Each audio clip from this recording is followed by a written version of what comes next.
우리 하나님 말씀 같이 보겠습니다. 출애굽기 29장 38절에서 46절까지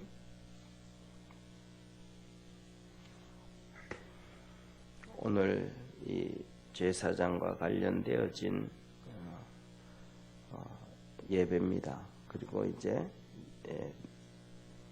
30장부터는 또 분향할 도면 이 말씀을 하고 계십니다. 향단 얘기하고 있죠. 38절부터 한 절씩 교독하겠습니다. 내가 단 위에 드릴 것은 이러하니라.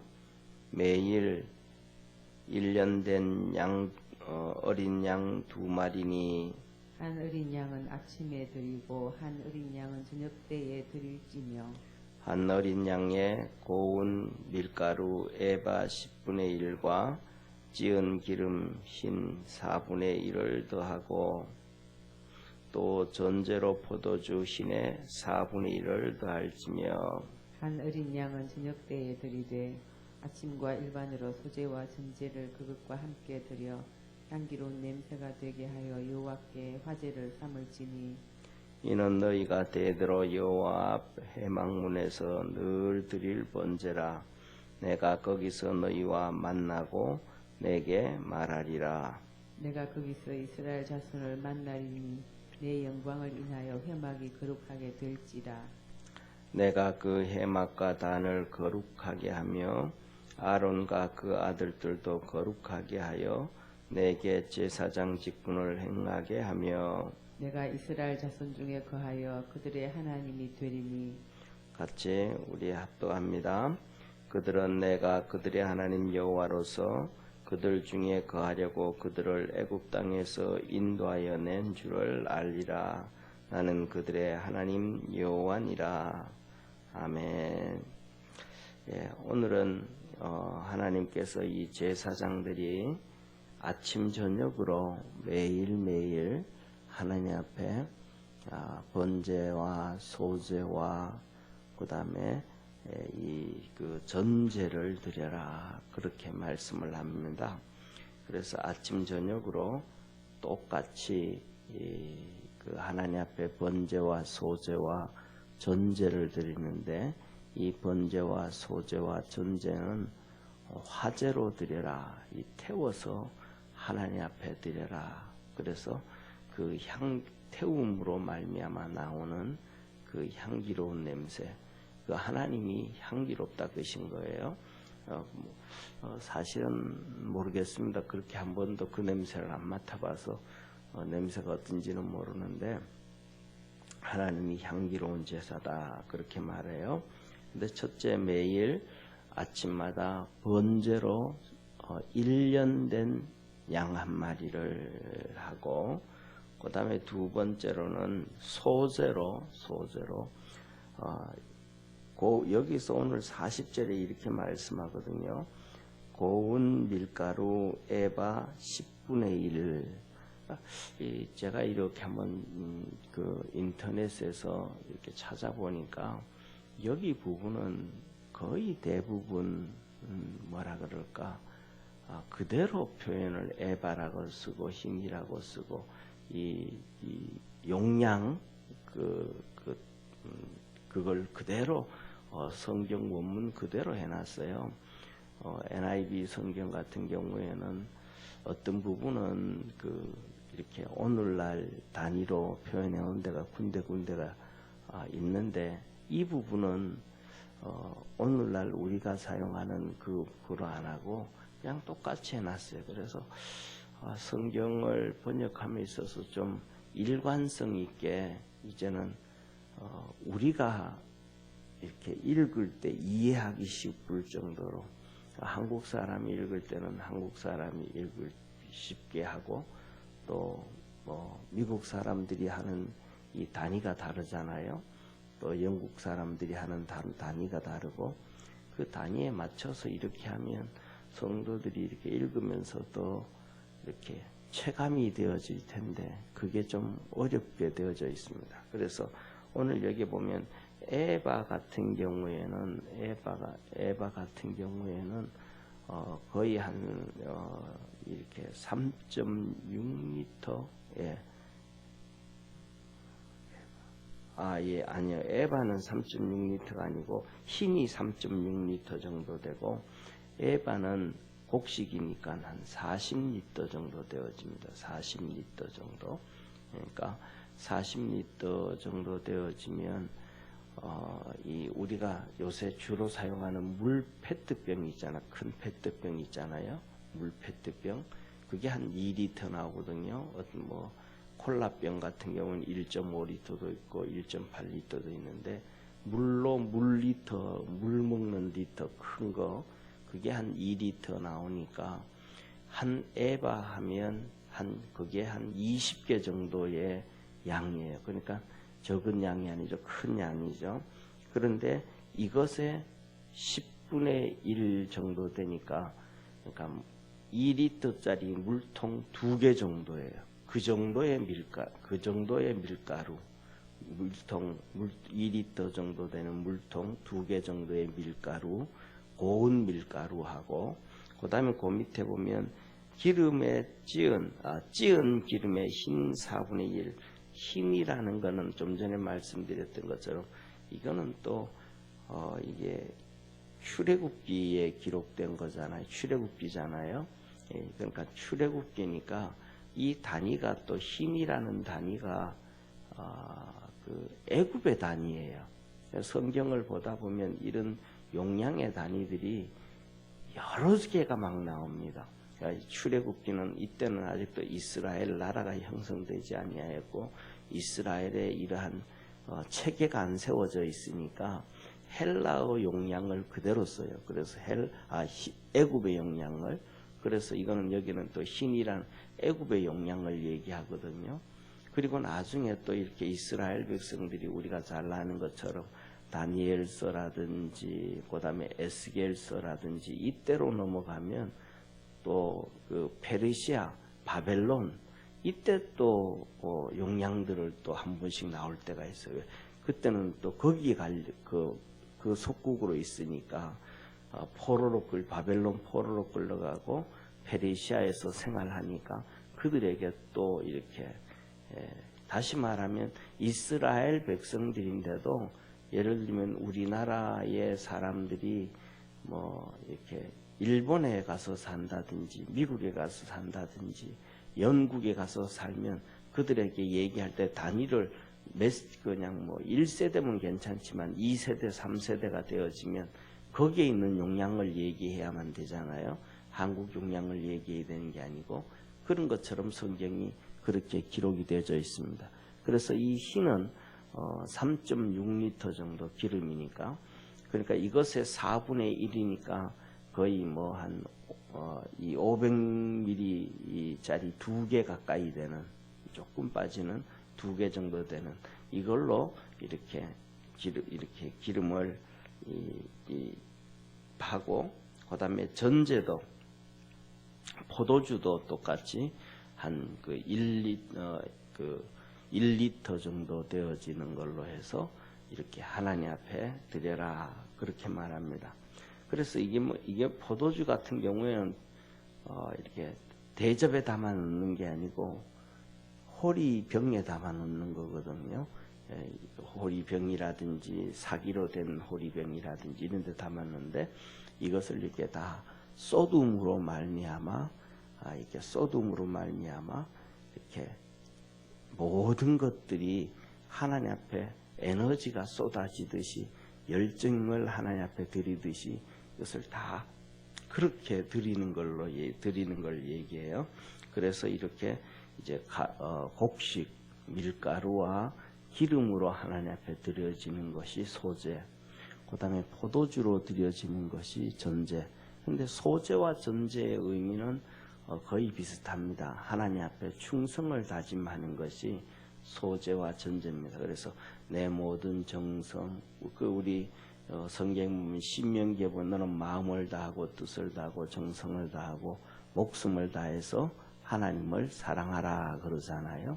이게 뭐냐면 소제와 전제의 의미입니다. 하나님 앞에 모든 에너지를 다 쏟아서 하나님을 섬겨라 이 말이에요. 근데 이 말을 신약에서 한 번이 또 나옵니다. 신약에서 디모데서에 보면 사도 바울이 디모데후서 4장에 내가 이제 관제와 같이 되었고 합니다. 관제와 같이 되었고, 여기서 나오는 관제라는 것을 바로 전제를 얘기합니다. 사도 바울이 내가 하나님을 위해서 일생 동안 모든 에너지를 다 쏟아부어서 내가 삶이 하나님 앞에 전제와 같이 되었다.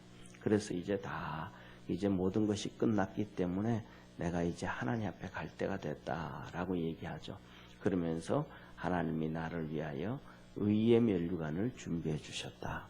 이것은 나만 그러는 것이 아니라 믿음을 지키는 모든 사람들에게 주시는 것이다 라고 하면서 전제를 우리말로는 거기다가 관제라고 그래요. 그래서 그거 쓸 때도 똑같이 전제라고 쓰면 좋을 텐데 관제라고 써서 그 관자는 이 한자거든요.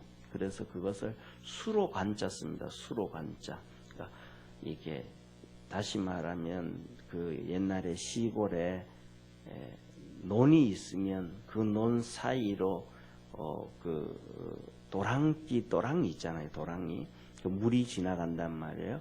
그렇듯이 수로 관자를 쓸어 가지고 그 물이 이 도랑 사이로 다 지나가듯이 내 모든 것들이 하나님께 쏟아부어졌다. 그렇게 해서 우리말로는 관제다 그렇게 썼는데, 이것도 저 개인적인 생각으로는 번역할 때 그냥 전제로 표현을 하면 더 정확한 표현이고 성도들이 이해하기도 더 쉽지 않은가 그렇게 생각을 합니다.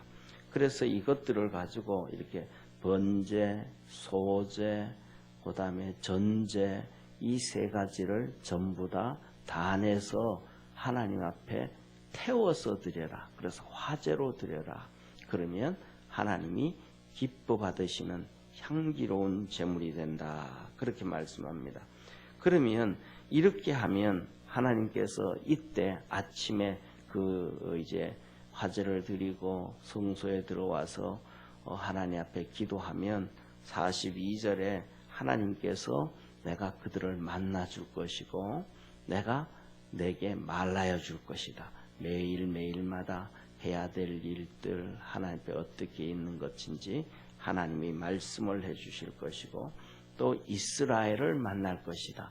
이 이스라엘을 만난다는 건 백성들이 성소에 들어오는 게 아니고 제사장이 들어가면 하나님께서 제사장에게 이스라엘 백성들에게, 그러니까 제사장들에게 주시는 말씀이 따로 있고 또 이스라엘 백성들에게 주시는 말씀이 따로 있다. 그래서 이스라엘 백성들을 만나 주겠다라고 얘기하시고, 그렇게 함으로 말미암아 하나님의 영광으로 이 성막, 이 성전을 거룩하게 하고 하나님의 단도, 놋제단도 거룩하게 하고 아론도 거룩하게 하고 아론의 아들들도 거룩하게 해주겠다. 그래서 그들이 하나님 앞에서 직분을 감당할 수 있도록 하나님이 그렇게 만들어주고, 이스라엘은 이렇게 하나님은 이스라엘의 하나님이 되고 하나님이 이스라엘 가운데 이렇게 이스라엘과 함께 거하려고 아침마다 제사장들과 백성들에게 말씀 주시고 그것을 거룩하게 하고 백성들을 거룩하게 하고 이렇게 하기 위해서 하나님은 출애굽을 시켰다. 그렇게 말씀을 하시는 거예요.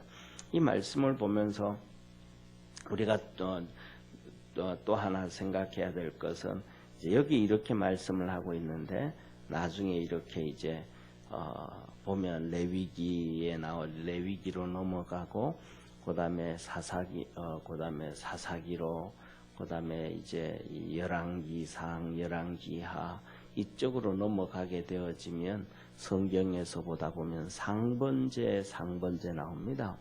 이 상번제라는 게 바로 이렇게 오늘 여기 본문에 나오는 아침 저녁으로 매일 드려지는 번제와 소제와 전제를 화제로 드리는 이것을 놓고 상번제다. 정기적으로 아침 저녁으로 드리는 번제다. 그렇게 말씀을 하셔요. 그래서 우리가 성경을 읽다가 보면 상번제다라고 하면 이게 바로 출애굽할 때 하나님께서 아침과 저녁에 번제와 소제와 그다음에 전제로 하나님 앞에 드리는데 방법은 화제로 태워서 드리는 이것을 놓고 말씀하셨다. 이때 거룩하게 해주시고 이때 하나님이 만나서 말씀을 주시고 이렇게 하나님 앞에 제사직분을 감당하게 하셨다. 이것이라는 것을 기억할 수 있는 우리 성도 되어지기를 축원합니다. 또 우리가 살아가다 보면 이런 얘기 하잖아요. 우리 여기에 나오시는 새벽 예배 나와서 예배 드리는 성도님들, 새벽 예배 나오기가 정말 어렵잖아요. 쉽지 않잖아요. 저는 그렇게 생각을 합니다. 새벽 예배 나오시는 분들이 정말로 대단하다고 저는 그렇게 생각을 합니다. 저 같은 경우에는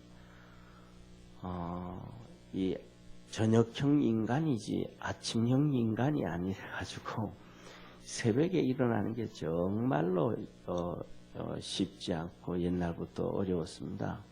그런데 지금까지도 그렇습니다. 저는 새벽 예배를 고등학교 1학년 때 처음 새벽 예배를 나갔는데 그때는 정말 전적인 하나님의 은혜였습니다.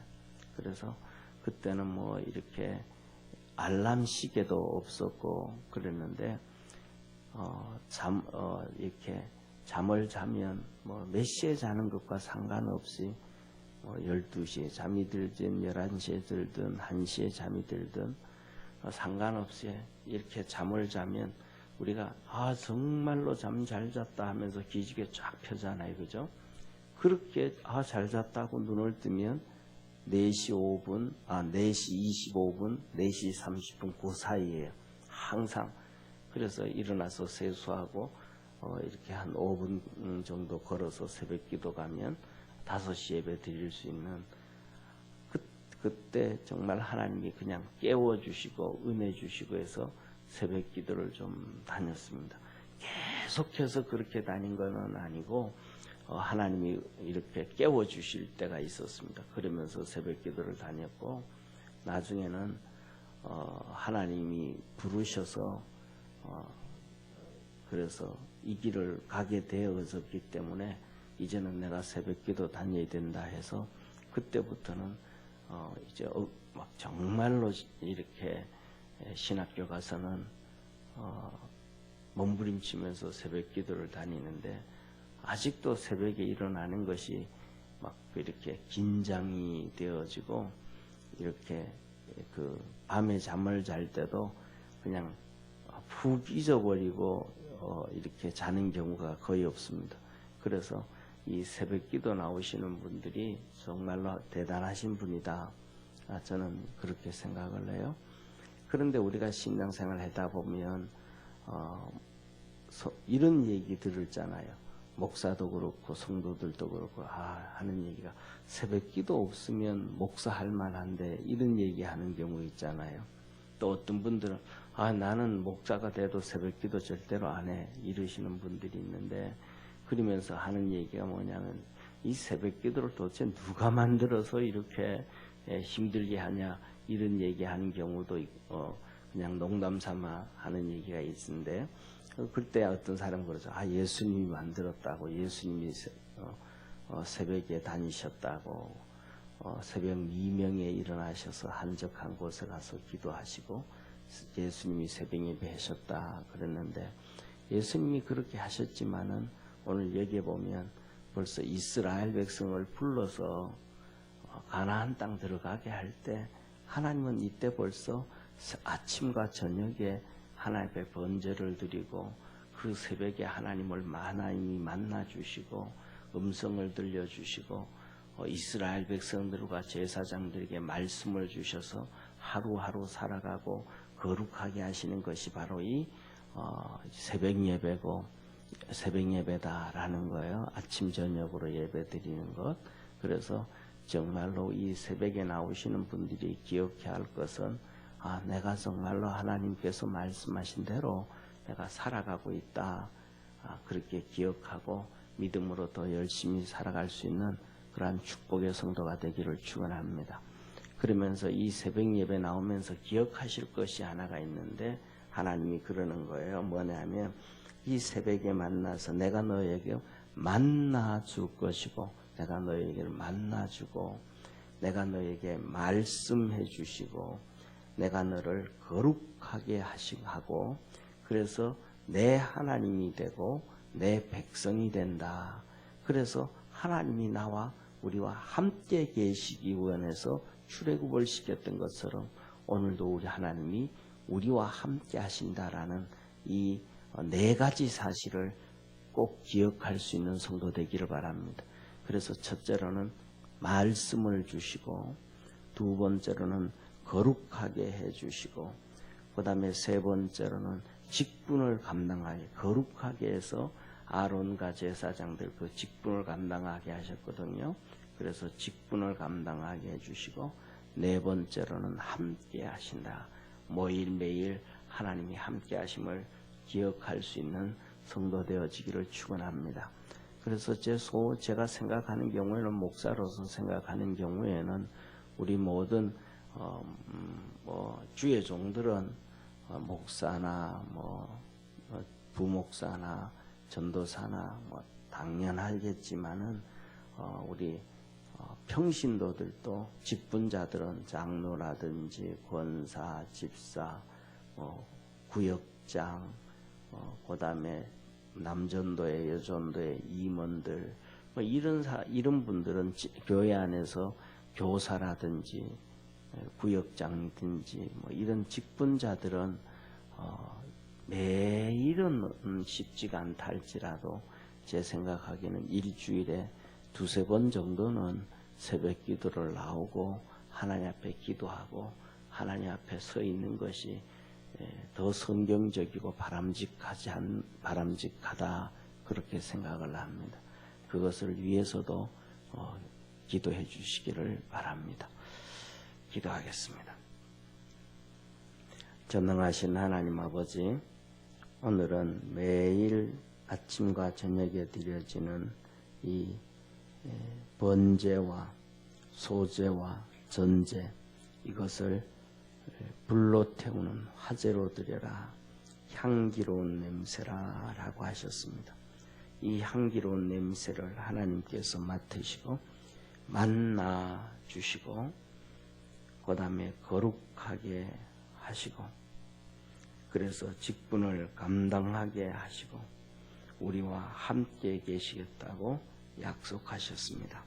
하나님의 그 크신 은혜와 복이 새벽마다 나와 예배드리는 우리 모든 성도들에게 있게 하옵시고 매일매일 주님 동행하여 주시고 매일매일 말씀 주셔서 그 말씀으로 영이 살고 삶이 살고 하나님 앞에서 회복되어져 가고 성장해져 가고 하나님의 거룩한 역사를 이루어갈 수 있는 우리 축복의 성도들 다 되게 하옵소서.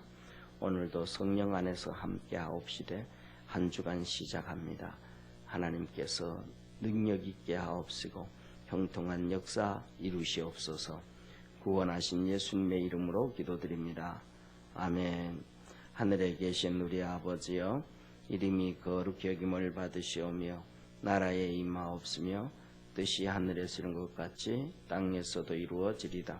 오늘날 우리에게 일용할 양식을 주옵시고 우리가 우리에게 죄진 자를 사하여 준 것 같이 우리 죄를 사하여 주옵시고 우리를 시험에 들게 하지 마옵시고 다만 악에서 구하옵소서. 대개 나라와 권세와 영광이 아버지께 영원히 싸움나이다. 아멘.